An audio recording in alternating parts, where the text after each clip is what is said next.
میں آگرہ سے سکندرا جا رہا تھا۔ میرے دوست ڈاکٹر وسیم اور پرانا ملازم کریم ہمراہ تھے۔ کریم اسکندرا کے قریب و جوار کا رہنے والا تھا۔ ہماری موٹر اسکندرا کے قریب ایک گورستان سے ہو کر گزری۔ گورستان سڑک کی طرف تقریباً فرلانگ تک چلا گیا تھا۔ شکستہ قبروں کے دردناک منظر سے متاثر ہو کر میں دم بخود بیٹھا تھا۔ مجھے ایک دفعہ اسی گورستان میں ایک عجیب واقعہ پیش آیا۔ کریم نے یکا یک میری طرف مخاطب ہو کر کہا۔ وسیم کسی گہری سوچ میں تھا، چوکنا ہو کر بولا، کیا کہا کریم؟ کریم کہنے لگا، میں یہاں قریب ہی ایک چھوٹے سے گاؤں میں رہتا تھا۔ یہاں کسی زمانے میں شاہی گورستان تھا۔ اس کے اس سرے پر ایک باتونی فقیر رہتا تھا۔ گاؤں کے اکثر لڑکے اس سے کہانیاں سنتے۔ ایک دفعہ میں بھی اپنے دوستوں کے ساتھ شام کے بعد اس سے کہانیاں سننے چلا گیا۔ کہانیوں میں ہمیں بہت دیر ہو گئی۔ میرے دوستوں نے صلاح کی کہ رات یہیں بسر کی جائے۔ سردی شدت سے پڑ رہی تھی۔ ہم لوگ تکیے کے نیچی چھت والی جھوپڑی میں لوئیوں میں دبکے ہوئے الاؤ کے قریب پڑے تھے۔ گوبر کے دھواں دھار ایندھن سے آنکھیں نہ کھلتی تھیں۔ گورستان کی زہر آلود فضا کوٹری کے اندر بھی اثر انداز تھی۔ گوبر کے تلخ دھوئیں سے نتنوں میں ہلکی سی جلن محسوس ہونے لگی۔ میں کمبل میں منہ لپیٹ کر سو گیا۔ آدھی رات کو آنکھ کھلی تو ایک ایسی پرہول اور لرزہ خیز آواز سنائی دی کہ روح تک کانپ گئی۔ کوئی جان بلب مریض کر رہا تھا یا کوئی جاندار دم توڑ رہا تھا۔ سکرات موت کی آخری کھڑکھڑاہٹ بھی شاید اتنی خوفناک نہ ہوگی۔ یہ آواز گورستان سے آ رہی تھی۔ میں نے کانپتے ہاتھوں سے اپنے ساتھیوں کو جگایا۔ سب کے سب اس لرزہ خیز آواز کو سن کر ٹہل گئے۔ گوبر کا بدبودار ایندھن جل کر بھسم ہو چکا تھا۔ الاؤ میں گرمی کی آخری رمق بھی مفقود تھی۔ اس قبر نما تاریک کوٹری میں متعفن در و دیوار سے سردی پھوٹ رہی تھی۔ ہمارے دل سینوں میں بے چینی سے دھڑکنے لگے۔ گورکن کونے میں گرم گدے کے بستر پر محو خواب تھا۔ ہم نے اسے بمشکل جگایا۔ وہ الاؤ روشن کر کے دیوار کی ٹیک لگا کر اطمینان سے حقے کے لمبے لمبے کش لگانے لگا۔ خوفناک آواز برابر آ رہی تھی۔ ہم نے پوچھا، یہ آواز کیسی ہے؟ اس نے جواب دیا، اس کی طرف بالکل خیال نہ کرو۔ ایسی آوازیں گورستان سے آتی رہتی ہیں۔ یہ کسی گناہگار روح کو عذاب ہو رہا ہے۔ اس بات سے ہماری نیند غائب ہو گئی۔ ہم رات بھر الاؤ کے قریب سہمے ہوئے آگ تاپتے رہے۔ پو پھٹنے پر آواز بند ہو گئی۔ اجالا ہوتے ہی ہم سب وہاں سے بھاگ آئے۔ وسیم نے ایک پرزور قہقہا لگایا۔ گورکن طبقہ بھی لوگوں کو مروب کرنے کے لیے کیسی کیسی روایتیں گھڑتا ہے۔ ایسے ویران مقامات پر رات کو اکثر بندر وغیرہ آوارہ پھرتے رہتے ہیں، جن کی آواز سے یہ لوگ دوسرے کو ڈرا کر لطف اٹھاتے ہیں۔ کریم وحدانیت کا معتقد تھا۔ اس نے مختلف دلیلیں پیش کر کے وسیم کو قائل کرنے کی کوشش کی، لیکن اس کی رائے نہ بدلی۔ میں بھی کریم کا ہم خیال تھا، اس لیے میں نے اس کی تائید کی۔ آخرکار یہ طے پایا کہ کل ہم لوگ بھی تجربے کے لیے اس پرانے تکیے میں رات بسر کریں گے۔ دوسرے دن شام کے قریب ہم لوگ گورستان کی طرف روانہ ہوئے۔ گورستان شہنشاہ اکبر کے مقبرے سے میل بھر کے فاصلے پر تھا اور کسی زمانے میں اس سے بالکل ملحق ہوگا۔ تکیے کا بوڑھا درویش ہنوز زندہ تھا۔ اس سے ہمیں اس گورستان کے متعلق بہت سی معلومات حاصل ہوئیں۔ ہم نے اسے انعام دے کر اس بات پر راضی کر لیا کہ آج کی رات ہمیں اپنی کوٹری میں جگہ دے اور خود کسی دوسری جگہ رات بسر کرے۔ سائیں کے جانے کے بعد کریم نے کوٹری صاف کی اور ایک طرف ہمارے بستر لگا دیے۔ خزاں کا ناساز موسم تھا۔ ہوا میں بے کلی اور فضا میں ایک درد انگیز تھر تھراہٹ تھی۔ رات کی سنسان تاریکی میں درختوں کی برہنہ شاخوں سے رہ رہ کر ایک ہوک سی اٹھتی تھی۔ دیے کی روشنی کوٹری کی سیاہ دیواروں میں جذب ہو کر رہ گئی تھی۔ ہم چپ چاپ دم سادے ہوئے بستروں پر پڑے تھے۔ آدھی رات کے قریب تمام دنیا بحر ظلمات میں غرقاب ہو رہی تھی۔ کہ یک ایک محیب آواز نے ہمیں خوفزدہ کر دیا۔ ایسا معلوم ہوتا تھا فرشتہ اجل کے پھنکارنے کی آواز ہے یا دروغہ جہنم کے ان کوڑوں کی جو کسی گناہگار روح پر برسائے جا رہے ہوں۔ کریم اور مجھ پر خوف و ہراس طاری تھا، مگر وسیم پر بجائے خوف کے تعجب کا عنصر غالب تھا۔ وہ جھٹ اٹھا اور ٹارچ ہاتھ میں لے کر باہر نکل گیا۔ ہم نے اسے باہر جاتے ہوئے دیکھا، مگر اس کے پیچھے جانے کی جرت نہ ہو سکی۔ تھوڑی دیر بعد وہ واپس آیا اور کونے سے قبریں کھودنے والی کودال لے کر دوبارہ باہر جانے لگا۔ ہم نے بڑے اصرار سے روکا، لیکن وہ ضدی انسان راز کی تہہ تک پہنچنے پر تلا ہوا تھا۔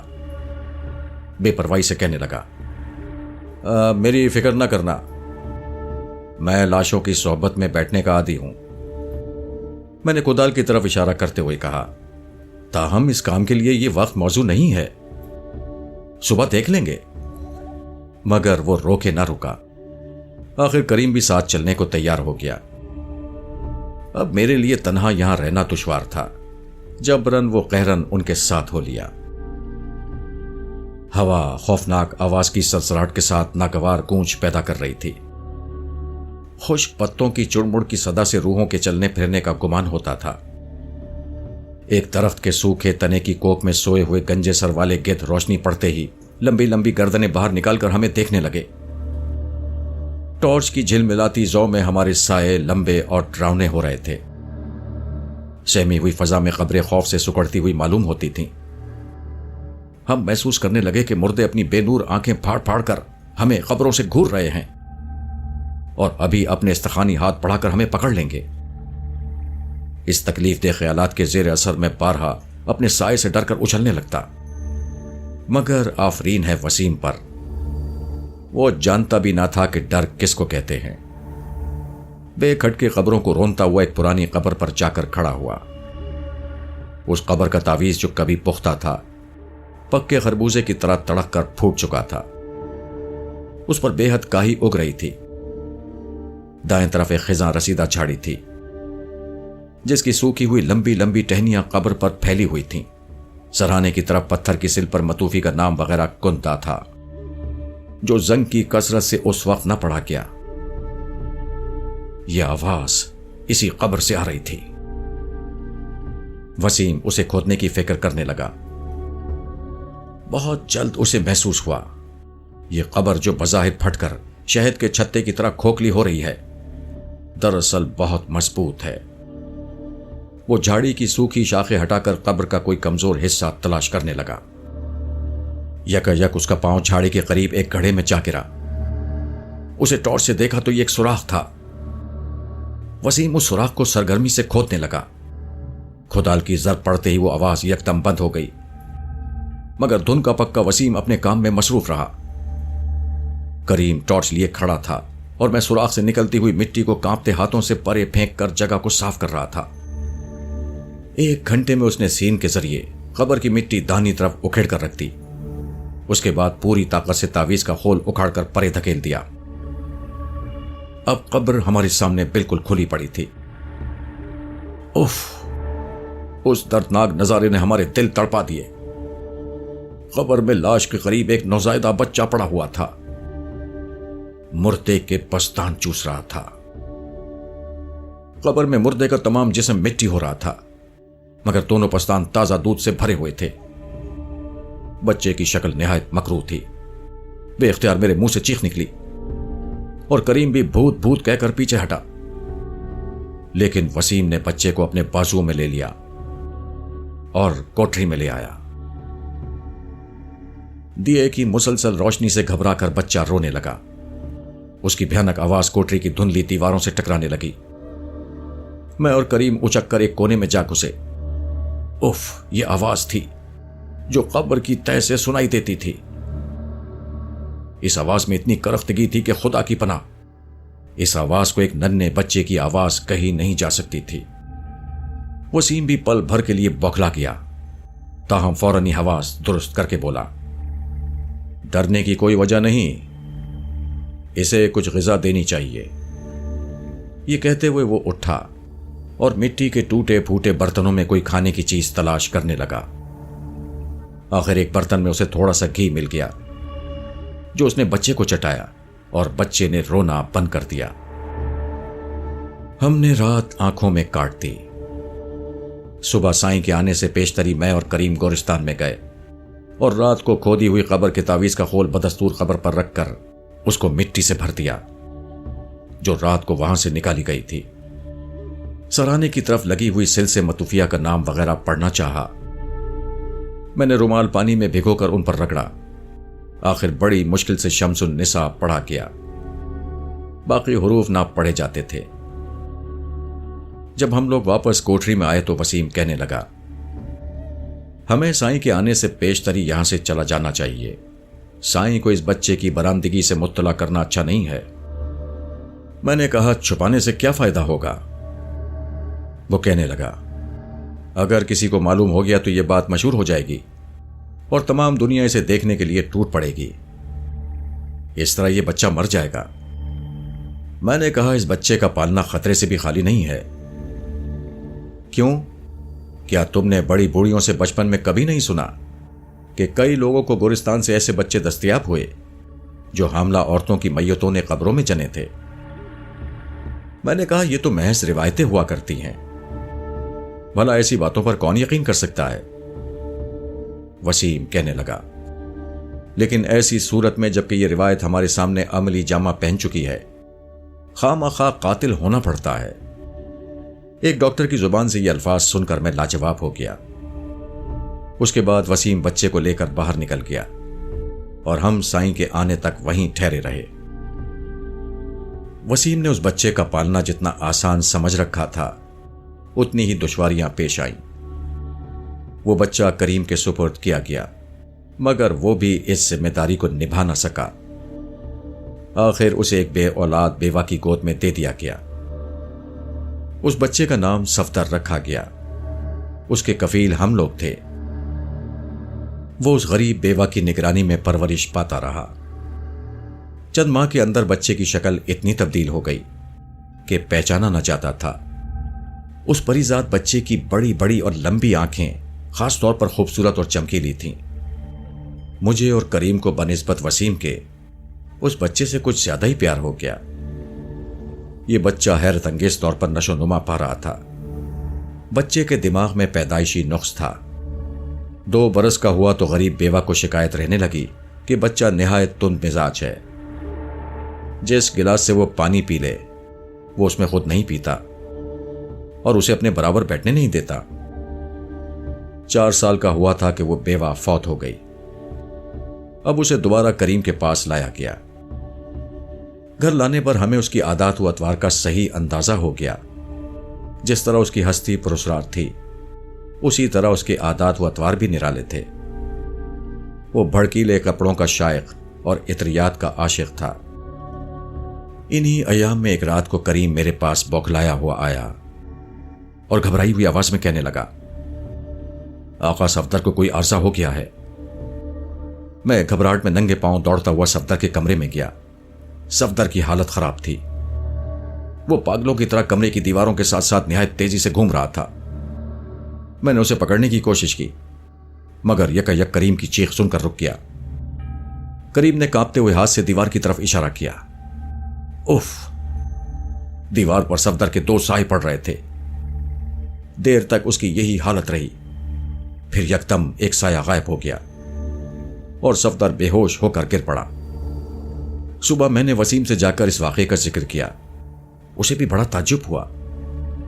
ہم کئی دن سے اس واقعے پر غور کرتے رہے لیکن کسی نتیجے پر نہ پہنچ سکے۔ یہ واقعہ ہفتے کی رات کا تھا۔ دوسرے ہفتے کی رات کو دفتن اس کی طبیعت پھر بگڑ گئی۔ اس کے سائے 2 ہو گئے اور وہ کمرے میں گھومنے لگا۔ اس کے بعد صفدر کی ہر ہفتے کی رات یہ حالت ہو جانے لگی۔ ہم نے بہت سے علاج معالجے کرائے، عالموں کی طرف رجوع کیا، دم جھاڑے ٹونے ٹوٹکے کیے، لیکن کوئی فائدہ نہ ہوا۔ ایک دن وسیم میرے پاس آیا۔ اس نے مجھے عجیب خبر سنائی۔ وہ کہنے لگا، شہر کے مشہور رئیس بندرا بن کو آسیب ہو گیا ہے۔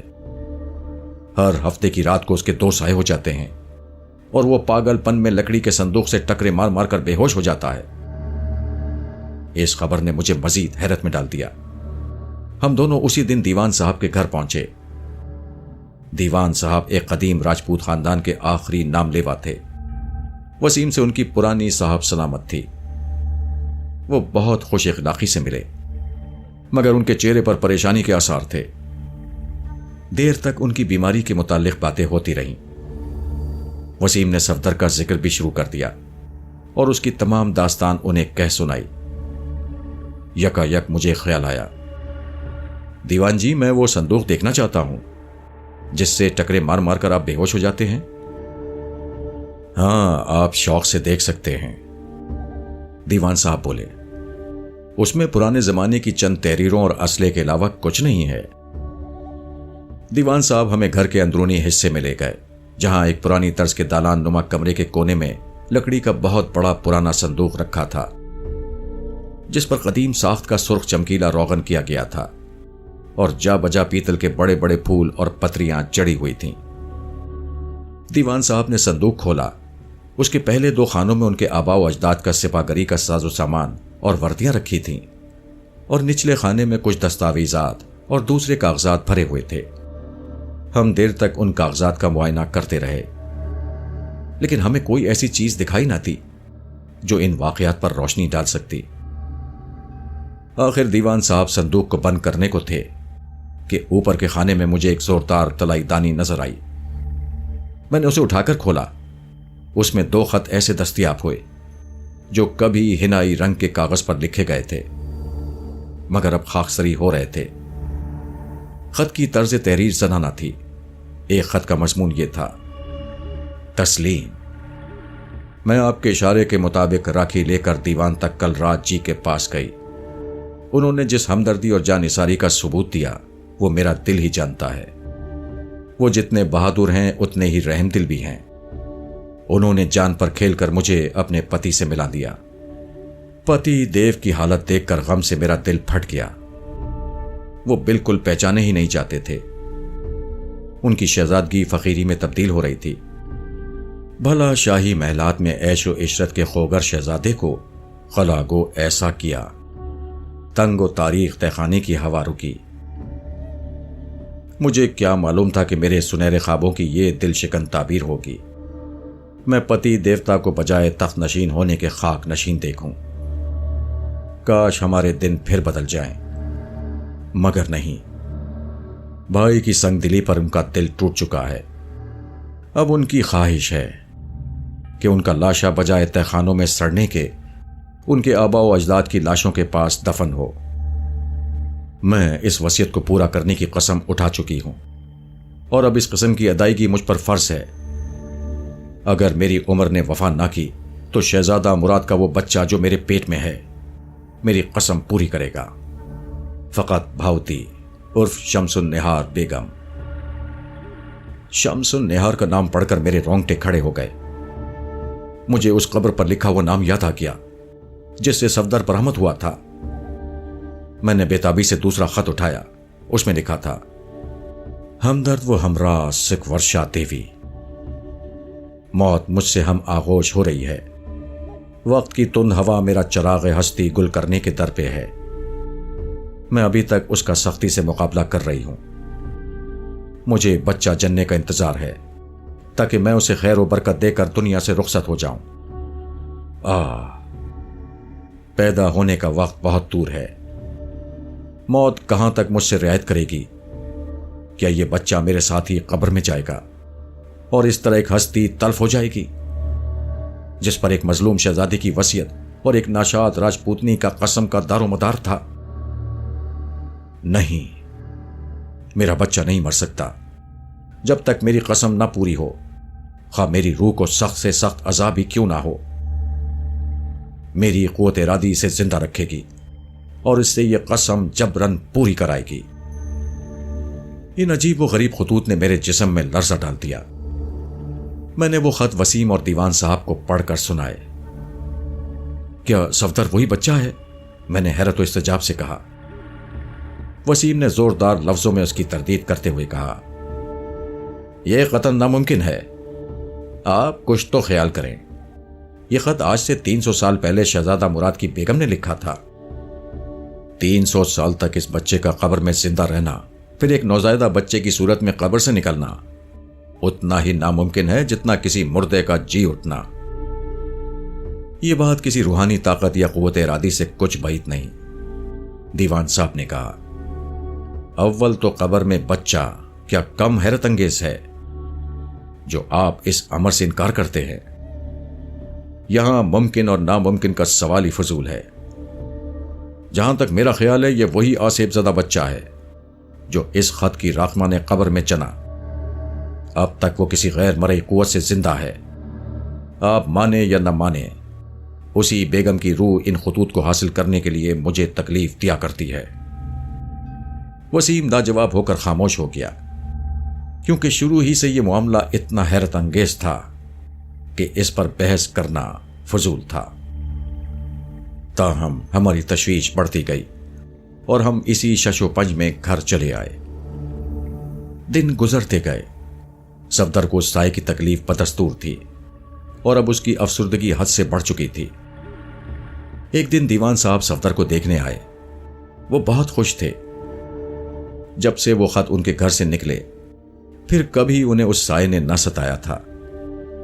وہ دیر تک صفدر سے باتیں کرتے رہے۔ صفدر ان سے کچھ کہنا چاہتا تھا مگر میرے ڈر سے نہ کہہ سکتا تھا۔ وہ اکثر میرے سامنے ایسے خیالات کا اظہار کرتا رہتا جس سے میں اسے فاتر العقل سمجھتا اور اسے کہنے سے روک دیتا۔ اس لیے وہ میرے سامنے بات نہیں کرتا تھا، لیکن آج مجھے بھی استفسار پر مائل دیکھ کر بڑے سست انداز سے کہنے لگا، نہ جانے کب اور کہاں میں نے خواب دیکھا تھا۔ پہلے تو مجھے اس کا کچھ زیادہ احساس نہ تھا، لیکن رفتہ رفتہ یہ محسوس کرنے لگا ہوں کہ وہ خواب نہیں بالکل حقیقت تھی۔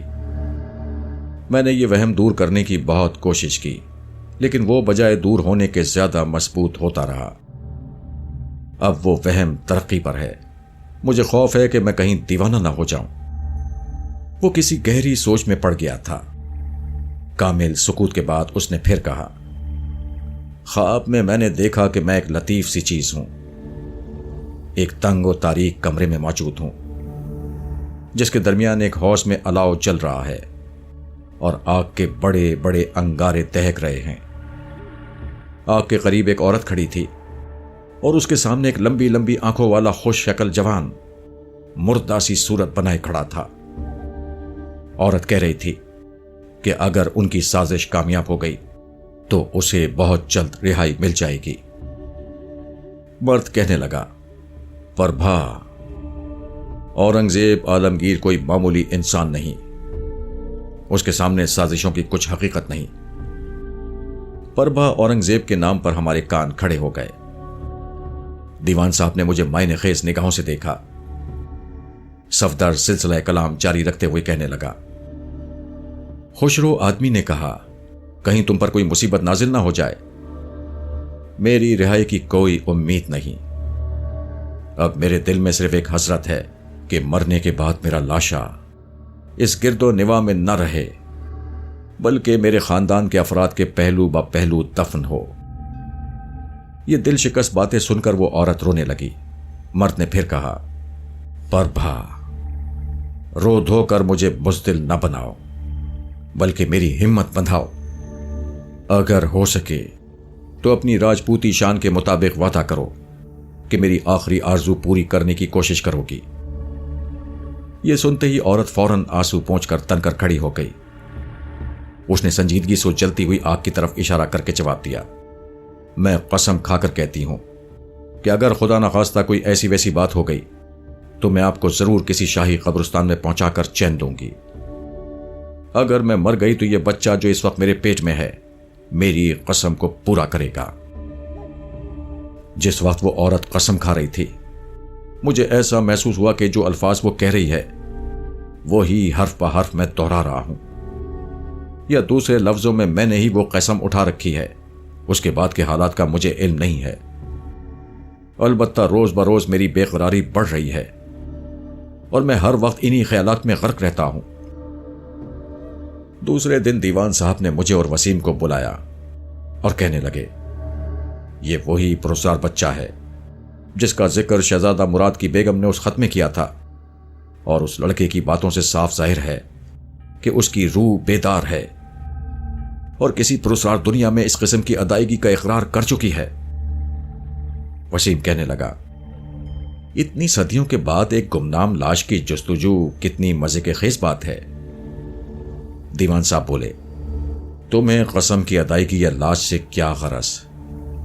لڑکے کو صرف اس خیال سے وہاں لے جانا چاہیے کہ شاید اس سرزمین پر اس کے قدم پڑنے سے ایک بے چین روح کو تسکین ہو جائے اور وہ اسے چھوڑ دے۔ ان پہ در پہ انکشافات نے ہمیں چکر میں ڈال رکھا تھا، اس لیے دیوان صاحب کے کہنے پر ہم صفدر کو سیر کے بہانے گوالیار لے گئے۔ گوالیار پہنچ کر دوسرے دن ہم قلعہ دیکھنے گئے۔ زمانہ قدیم کی صنعت و عجائبات دیکھتے ہوئے اس عظیم الشان دمدے پر چڑھ گئے جہاں شاہی محلات تھے۔ وہاں ایک مضبوط قسم کا بوڑھا جاٹ چوکیدار ہمیں ملا جو سر پر گاڑے کا پڑا سا منڈا سا باندھے کھڑا تھا۔ اس کی کھچڑی داڑھی چڑھی ہوئی تھی اور گھنے ابروں کے نیچے گول چمکتی ہوئی آنکھوں سے سخت گیری چھلک رہی تھی۔ یہ شخص بالکل گنوار تھا۔ اس نے خاص انداز سے تن کر ہمیں سلام کیا، پھر ہاتھ سے ہمیں پیچھے آنے کا اشارہ کر کے آگے ہو لیا۔ وہ کئی ایک زینے اور بھول بھلائیاں طے کرتا ہوا ہمیں ایک وسیع صحن میں لے گیا جس کے ارد گرد بڑے بڑے فراخ دالان مورتی نما ستونوں پر کھڑے تھے۔ محل کی ویرانیاں اپنی زبان حال سے کرا رہی تھیں۔ بوڑھے چوکیدار نے اپنی پھٹی ہوئی جیب سے ایک زرد رنگ کا بوسیدہ کاغذ نکالا اور اسے دیکھ کر کہنے لگا، یہ وہ جگہ ہے جہاں اورنگزیب نے بچپن میں ایک راجے کو مدت و دراز تک مقید رکھا۔ آخرکار سری گوبند جی مہاراج نے انہیں رہائی دلائی۔ اس کے بعد وہ پھر واپس لوٹا اور شان تحکم سے ہمارے آگے چلنے لگا، گویا یہ عالی شان قلعہ اس کے باپ دادا کی ملکیت ہے۔ وہ بے شمار زینے اتر کر ہمیں ایک تہہ خانے میں لے گیا۔ اس کے اندھیرے میں ہم بہت گھبرائے، مگر بوڑھے چوکیدار نے فوراً لیمپ روشن کر دیا۔ برقی روشنی سے تہہ خانے کی تاریک عمارت جگمگا اٹھی۔ اس تہہ خانے کی درمیانی گنبد نما چھت ستونوں پر کھڑی تھی، جس کی محرابوں کے دونوں طرف موٹے موٹے آہنی کڑے لٹک رہے تھے، اور ستونوں کے پیچھے چاروں طرف ایک تاریکی پھیلی ہوئی تھی۔ زینے کی سنگین جالیوں سے آنے والی ہوا کے پریشان جھونکے تہہ خانے کے قبر نما تنگ دروازے سے داخل ہو کر ایسی دردناک آوازیں پیدا کر رہے تھے جیسے کوئی بدقسمت اسیر سسکیاں لے کر رو رہا ہو۔ ہم چوکیدار کی باتیں سن رہے تھے اور صفدر پاگلوں کی طرح چکر لگانے میں مصروف تھا۔ معلوم ہوتا تھا کہ وہ کسی کی تلاش میں ہے۔ کچھ دیر بعد وہ خاموشی سے ستون کی ٹیک لگا کر سوچنے لگا، پھر چوکیدار سے کہنے لگا، تمہارا نام کیا ہے اور تم کب سے یہاں ملازم ہو؟ بوڑھے نے جھٹ جیب سے زرد کاغذ نکال کر دیکھا اور جواب دیا، ہم بہت عرصے سے اس قلعے کے محافظ ہیں۔ پھر چوکیدار فخر سے اگڑتا ہوا تہہ خانے سے نکلا اور پھر اس سے بھی نیچے جانے کے لیے زینے سے اترنے لگا۔ یہ زینے بہت ہی تنگ و تاریک تھے، مگر چوکیدار بجلی کے قمقمے روشن کرتا گیا، اس لیے کوئی خاص دقت نہ ہوئی۔ ہم آگے تھے اور صفدر کسی گہری سوچ میں پیچھے پیچھے آ رہا تھا۔ تہہ خانہ بھی ہو بہو اوپر والے تہہ خانے کا نقشہ تھا، وہی ستونوں پر جھکی ہوئی گنبد نما چھت، وہی محرابوں میں لٹکتے ہوئے آہنی کڑے۔ تہہ خانے کے عین درمیان کوئی 4-5 فٹ گہرا ہاؤس بنا ہوا تھا۔ چوکیدار زرد کاغذ دیکھ کر کہنے لگا، صاحبان، یہ وہ تہہ خانہ ہے جہاں اورنگزیب بادشاہ نے اپنے بھائی شہزادہ مراد کو قید کر رکھا تھا۔ اس ہاؤس کو اگنی کنڈ کہتے ہیں۔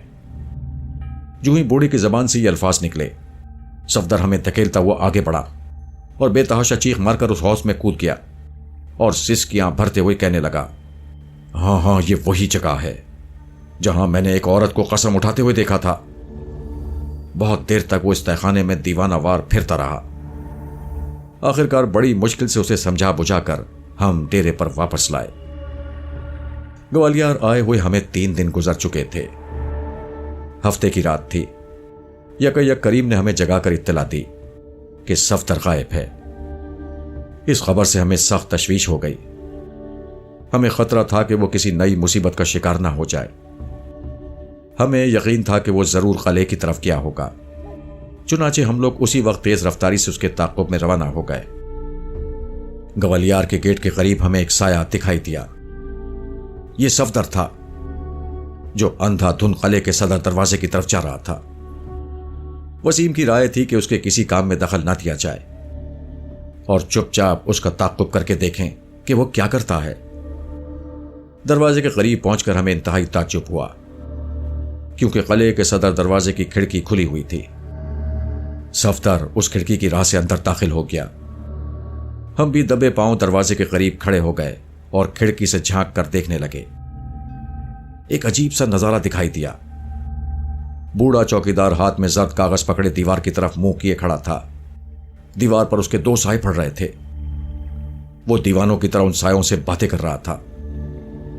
چاند اس وقت پوری تابانی سے روشنی کے فوارے اچھال رہا تھا۔ صفدر سڑک پر دیوانہ وار دوڑتا جا رہا تھا۔ معلوم ہوتا تھا کہ اس کے دل میں آرزوؤں کا خوفناک شعلہ بھڑک رہا ہے۔ رات کے بھیانک سکوت میں وہ خوفناک کھڈوں اور تاریک کھائیوں کی طرف جھک کر پربھا کو پکارتا مدہوشی میں کھوئے ہوئے چیخ رہا تھا۔ یکا یک ایک بگولا اٹھا جو کالی گھاٹیوں پر محیط تراڑوں میں ویران کھنڈروں سے دردناک آوازیں پیدا کرتا ہوا چٹانوں سے ٹکرانے لگا۔ صفدر پھر آگے بڑھا۔ اب اس کی حالت سکون پذیر تھی اور وہ ہماری موجودگی سے آگاہ ہو چکا تھا۔ پھر وہ زمین دوست تہخانے میں اتر گیا۔ ہم اس کے پیچھے پیچھے تھے۔ اس کے تہخانے میں داخل ہوتے ہی وہ پرسار سایہ سامنے کی دیوار میں نمودار ہو گیا، مگر اب وہ صفدر کے سائے کے قریب نہ تھا بلکہ ذرا فاصلے پر تھا۔ سایہ اس انداز سے متحرک تھا جیسے صفدر کی کوششوں پر پرجوش مسرت سے کانپ رہا ہو۔ صفدر ہمیں مخاطب کر کے کہنے لگا، آج مجھے عجیب راز بتایا گیا ہے۔ میں آپ لوگوں سے پوچھتا ہوں کہ مجھے بتاؤ میں کس کا بیٹا ہوں۔ ہم اس واقعے کو چھپا نہ سکے۔ اگر ہم غلط بیانی سے کام لیتے تو شاید یہ عکس ہم پر جھپٹ پڑتا۔ ہم نے کانپتے ہوئے اس کی قبر سے برآمد ہونے کے علاوہ پرانی تحریروں کے متعلق بھی سب کچھ بتا دیا، جو وہ نہایت سکون سے سنتا رہا۔ اچانک ایک دل ہلا دینے والی ڈراؤنی آواز سنائی دی۔ ہمارے دل دھڑکنے لگے۔ خدا کی پناہ، یہ آواز ہڈیوں کی کھڑکھڑاہٹ تھی جو ایک تاریک کونے سے سنائی دے رہی تھی۔ میری روح کھنچ کر آنکھوں میں آ گئی۔ میں ٹکٹکی باندھ کر اس کونے کی طرف دیکھنے لگا۔ میرا خیال تھا کہ ابھی ایک ہڈیوں کا ڈھانچہ ہمارے سامنے آ کھڑا ہوگا، مگر خدا کا شکر ہے کہ ایسا نہ ہوا۔ البتہ وہ دل خراش کھڑکھڑاہٹ تھوڑے تھوڑے وقفے سے بدستور ہوتی رہی۔ صفدر بالکل بے خوف و ہراس اس دیوار سے کان لگا کر اس آواز کو سن رہا تھا۔ آخرکار اس نے کہا، ضرور اس جگہ کہیں میرے باپ کی ہڈیاں دفن ہیں۔ دیوار کے پیچھے ٹھوس پہاڑ تھا۔ اس جگہ برقی روشنی صاف طور پر نہ پڑتی تھی، اس لیے بہت دقت پیش آ رہی تھی۔ آخر بڑی مشکل سے اسے دیوار میں ایک چھوٹے سے دروازے کی ڈاٹ نظر آئی جو بعد میں پتھروں سے چن دی گئی تھی۔ اس ڈاٹ کا درمیانی حصہ بجا کر دیکھنے سے کھوکھلا معلوم ہوتا تھا۔ صفدر نے کریم سے اس کا شکاری چاقو لے کر پتھریلی دیوار کھودنا شروع کی اور گھنٹہ بھر کی لگاتار کوشش سے ایک پتھریلی اینٹ نکالنے میں کامیاب ہو گیا۔ اس کے بعد اس سوراخ میں ہاتھ ڈال کر اینٹوں کو زور زور سے اکھاڑنے لگا۔ اس کا خیال صحیح نکلا۔ یہاں کسی زمانے میں ایک الماری بنی ہوئی تھی جس کا دروازہ ڈیوڑی میں تھا۔ جب دیوار میں کافی سوراخ ہو گیا تو ہم بھی اس کام میں اس کا ہاتھ بٹانے لگے اور مسلسل محنت کے بعد ہم نے وہ چنی ہوئی ڈاٹ پوری کھول کر رکھ دی۔ یہ ایک الماری کا خانہ تھا جس میں انسانی ہڈیوں کا ایک ڈھانچہ تھا۔ صفدر اس ڈھانچے کے قریب دوزانوں بیٹھ کر دعا کرنے لگا۔ دعا کے بعد وہ ہڈیوں کو بوسہ دے کر اٹھا اور گلوگیر آواز میں کہنے لگا، اب ان مقدس ہڈیوں کو یہاں سے کس طرح لے جائیں؟